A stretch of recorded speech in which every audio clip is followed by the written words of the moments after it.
Assalamualaikum warahmatullahi wabarakatuh. Perkenalkan, nama saya Kusumardianti. Di sini saya akan menjelaskan tentang desain database dengan menggunakan entity relationship model dan fitur-fitur tambahan serta komponennya. Langsung saja. Model data ini terdiri dari sekumpulan objek yang disebut dengan entitas dan hubungan di antara objek tersebut, dan memiliki hubungan di antara objek tersebut. Di situ maksudnya entitas tersebut itu akan saling berkaitan dengan entitas yang lain. Ada 3 konsep dasar yang ada di dalam model entity relationship. Yang pertama adalah entitas. Entitas adalah suatu objek dasar yang dimiliki oleh suatu data yang mewakili suatu data tersebut, dan dapat dibedakan dengan data atau entitas yang lain. Contohnya adalah entitas mahasiswa, dosen, mata kuliah, dan lain-lain. Selanjutnya yaitu adalah ada himpunan entitas. Himpunan entitas adalah sekumpulan entitas yang memiliki tipe yang sama dan di dalam lingkup yang sama membentuk suatu himpunan atau sekumpulan entitas.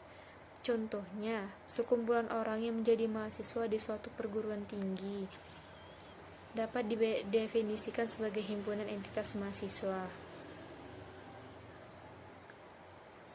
Sehingga entitas menunjuk pada individu suatu objek, sedangkan himpunan entitas menunjuk pada rumpun dari individu tersebut atau sekumpulan dari individu tersebut. Suatu entitas memiliki atribut. Atribut ini merupakan sifat-sifat atau properti yang dimiliki oleh entitas. Atribut inilah yang akan membedakan antara entitas yang satu dengan entitas yang lainnya. Sebagai contoh, entitas mahasiswa mempunyai atribut NIM, nama mahasiswa, alamat mahasiswa, dan tanggal lahir. Yang kedua, di dalam suatu atribut tersebut terdapat nilai atau yang disebut dengan domain.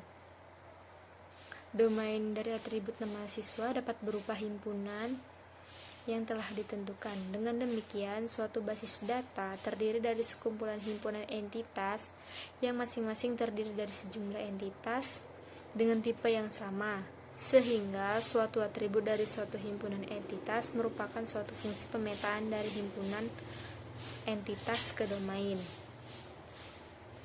Suatu atribut yang digunakan dalam IR model dikarakteristikan ke dalam tipe-tipe sebagai berikut, yaitu atribut komposit dan atribut sederhana.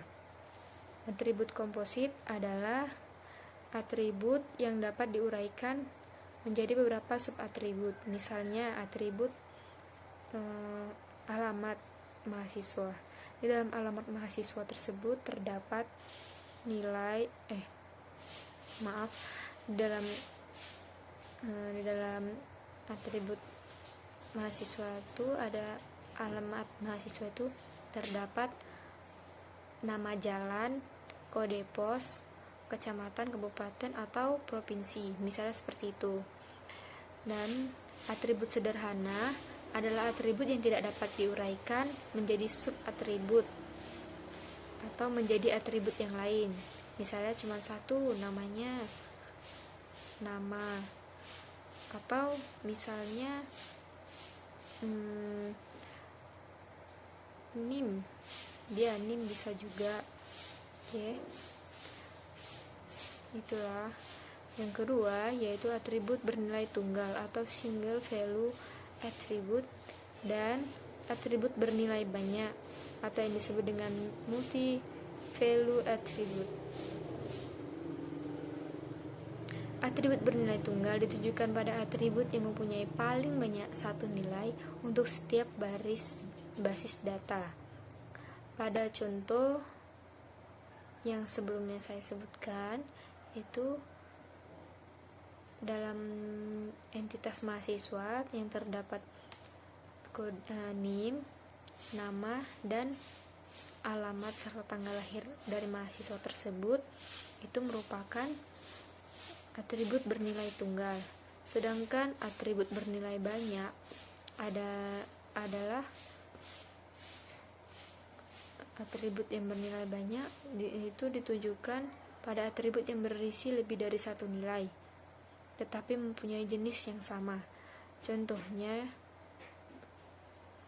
di dalam entitas mahasiswa tadi itu ditambahkan atributnya yang bernama hobi. Misalnya kalau tadi kan itu ada cuman NIM, nama mahasiswa, alamat mahasiswa, dan tanggal lahir. Nah, di dalam atribut bernilai banyak ini ditambahkan NIM. Maksud saya hobi. Jika seorang mahasiswa tuh pasti memiliki satu hobi, atau ada juga yang nggak punya hobi, atau ada juga yang punya hobi lebih dari satu. Itu dia yang dimaksud dengan atribut bernilai banyak. Yang ketiga, ada atribut nul. Atribut nul digunakan ketika suatu entitas tidak mempunyai suatu nilai untuk suatu atribut, atau bisa juga atribut nul ini digunakan bila nilai atribut tidak ada atau tidak diketahui. Contohnya, mahasiswa yang tidak memiliki hobi itu tadi. Mahasiswa yang tidak memiliki hobi, dia nilainya tidak ada, maka dia termasuk atribut nul. Yang keempat yaitu atribut turunan atau derived attribute. Atribut turunan adalah atribut yang nilainya diperoleh dari pengolahan atau dapat diturunkan dari atribut yang berhubungan.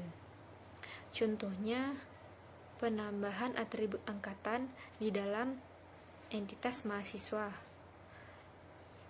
Dalam tabel data mahasiswa, tabel data mahasiswa. Di dalam tabel data mahasiswa tersebut ditambahkan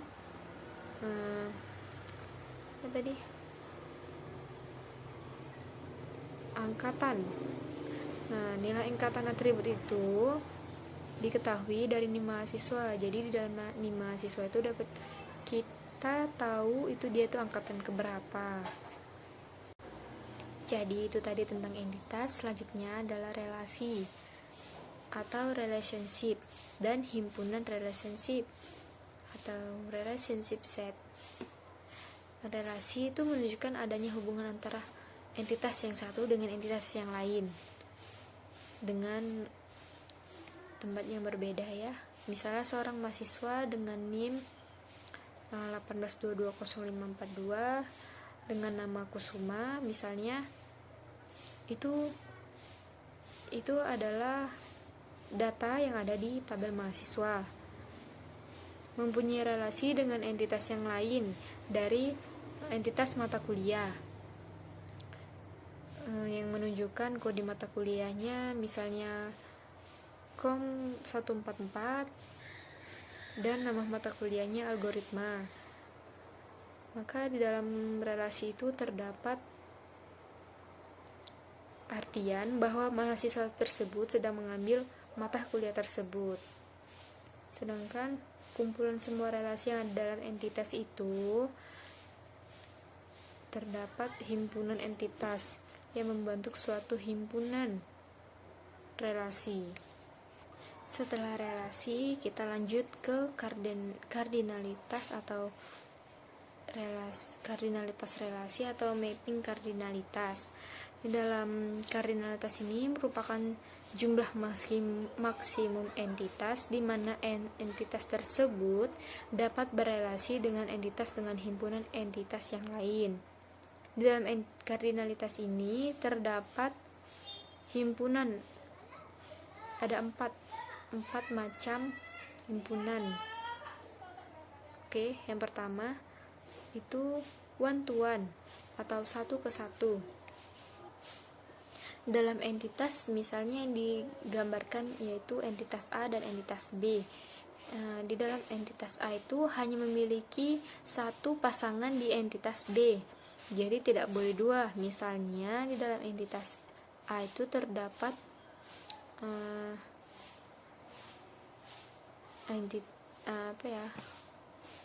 misalnya di dalam A itu terdapat angka 1. Angka 1 itu harus berpasangan dengan entitas B, tapi dengan satu saja, tidak boleh dengan dua atribut.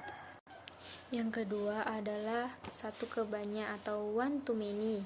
Dalam one to many ini dihubungkan lebih di entitas A itu dihubungkan lebih dari satu di entitas himpunan B, himpunan entitas B maksud saya, itu dia.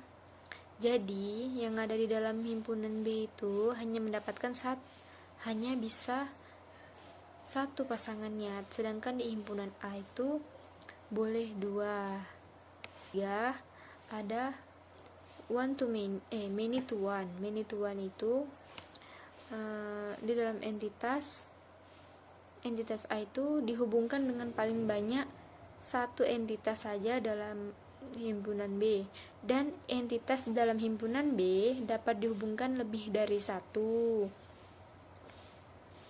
himpunan A. Contohnya itu ya misalnya A1 ke B1, A2 ke B1, A3 ke B2, A4 ke B2, A5 ke B3, seperti itu. Dia boleh satu, boleh dua kalau di entitas B-nya. Selanjutnya many to many. Many to many ini himpunan entitas A dapat dihubungkan lebih dari satu entitas dalam himpunan entitas B. Jadi di entitas B juga seperti itu, boleh lebih dari satu. Contohnya misalnya entitas A1 ke B1, A1 ke B3, A2 ke B2, A3 ke B1, A4 ke B2. Boleh seperti itu. Selanjutnya kita masuk ke kunci atau key. Kunci atau key ini merupakan suatu gabungan dari beberapa atribut yang dapat membedakan semua basis data dengan unik.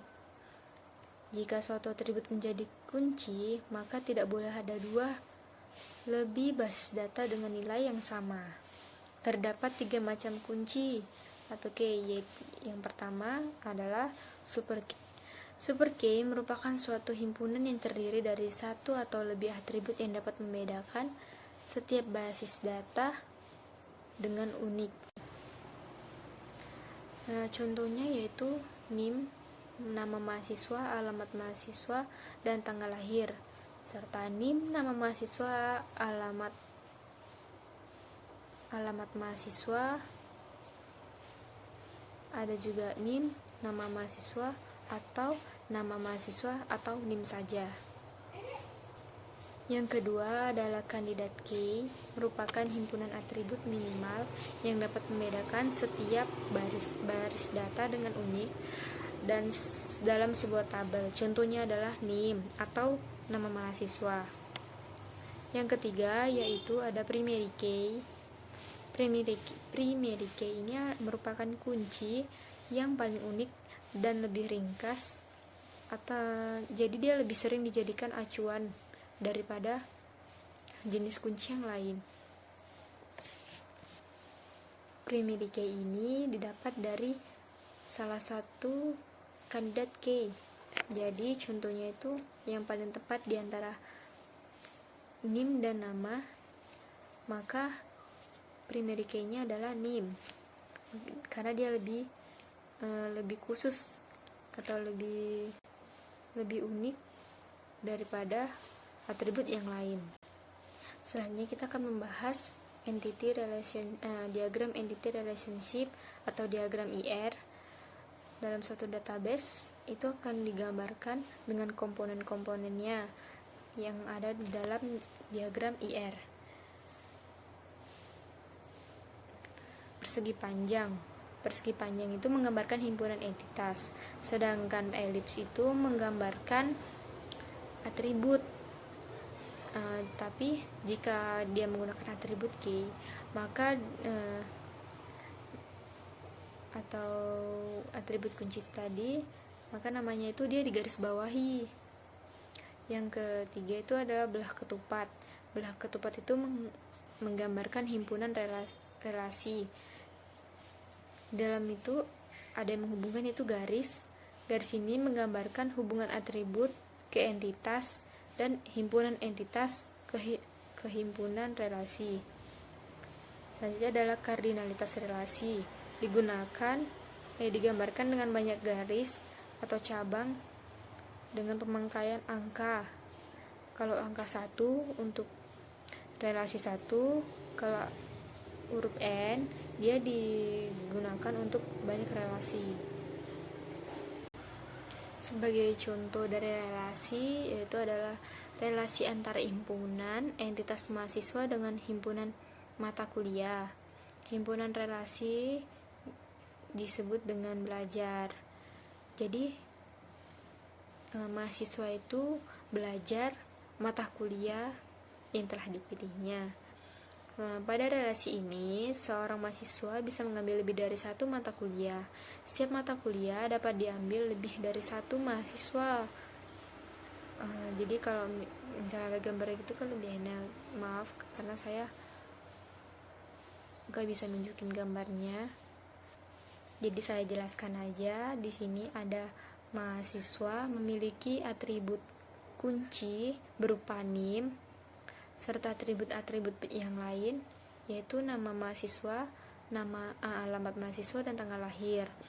Sedangkan di dalam entitas mata kuliah itu terdapat kode atributnya itu bernama kode mata kuliah, nama mata kuliah, jumlah SKS, dan semester.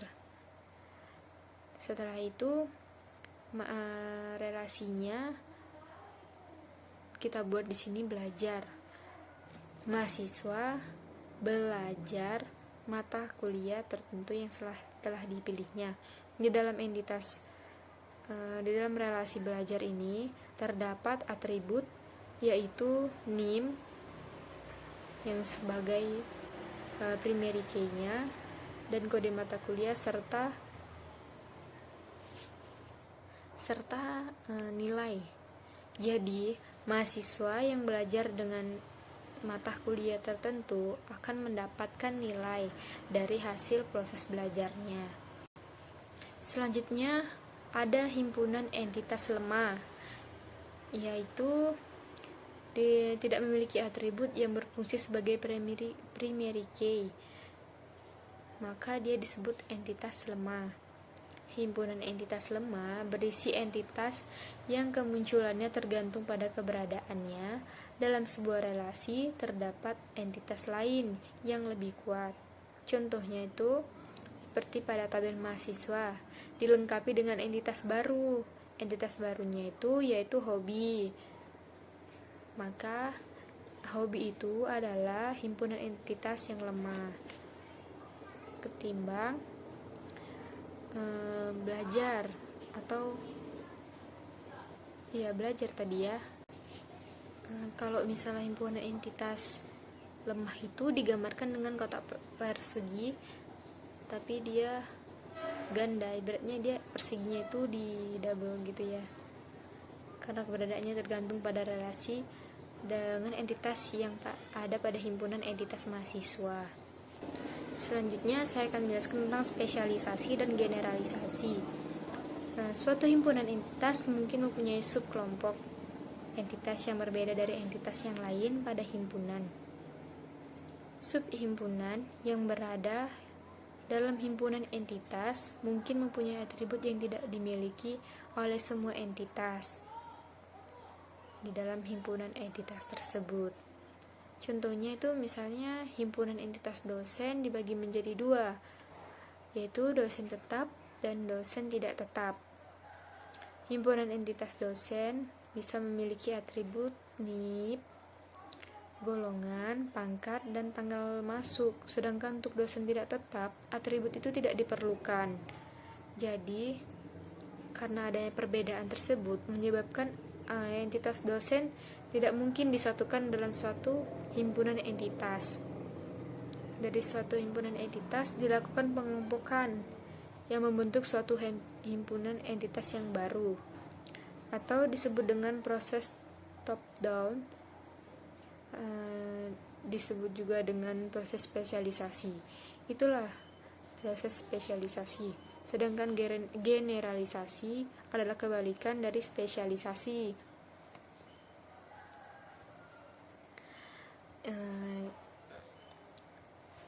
Yaitu proses bottom up. Contohnya itu misalnya himpunan entitas mahasiswa sebenarnya tidak hanya terdiri dari mahasiswa S1 regular, ada juga yang melakukan kuliah malam atau gimana sih, regular dan mahasiswa S1 untuk ekstensi, ya seperti itu. Oh iya, perbedaan utama dari generalisasi dan spesialisasi dalam DBMS ini yaitu generalisasi adalah proses menggabungkan entitas tingkat yang lebih rendah untuk menghasilkan entitas tingkat yang lebih tinggi. Makanya dia disebut dengan bottom up. Dia dari bawah ke atas. Sedangkan proses spesialisasi adalah suatu proses membagi entitas tingkat yang lebih tinggi menjadi entitas yang lebih rendah. Seperti dosen itu tadi, dia itu makanya disebut dengan top down.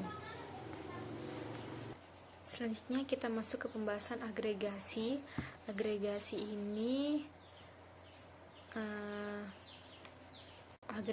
ini berfungsi untuk menghubungkan suatu himpunan entitas dengan sebuah himpunan relasi secara langsung. Jadi contohnya itu misalnya gini, relasi antara himpunan entitas mahasiswa dengan entitas mata kuliah. Terdapat beberapa mata kuliah yang mengandung kegiatan praktikum. Himpunan relasi kegiatan ini dalam diagram IR menunjukkan bahwa entitas mahasiswa yang mengikuti kegiatan praktikum tidak semua, karena sedang mengambil mata kuliah yang ada praktikumnya. Ada juga yang sepertinya gimana ya, ada mahasiswa yang mengambil mata kuliah dengan mata kuliah praktikum, ada yang teori. Jadi untuk menggabungkan atau menghubungkan himpunan entitas tersebut digunakan agregasi ini ya. Oke, saya selanjutnya akan menjelaskan fitur-fitur tambahan pada model entity relationship. Yang pertama adalah batasan K. Batasan K adalah memaksakan integritas entitas untuk kolom tertentu melalui indeks yang unik. Hanya satu batasan K yang bisa dibuat per tabel. Yang kedua adalah batasan partisipasi, adalah batasan hubungan entitas menjelaskan bagaimana data tersebut berelasi. Batasan ini menentukan bagaimana berpartisipasi suatu entitas dengan relasi pada entitas yang lain.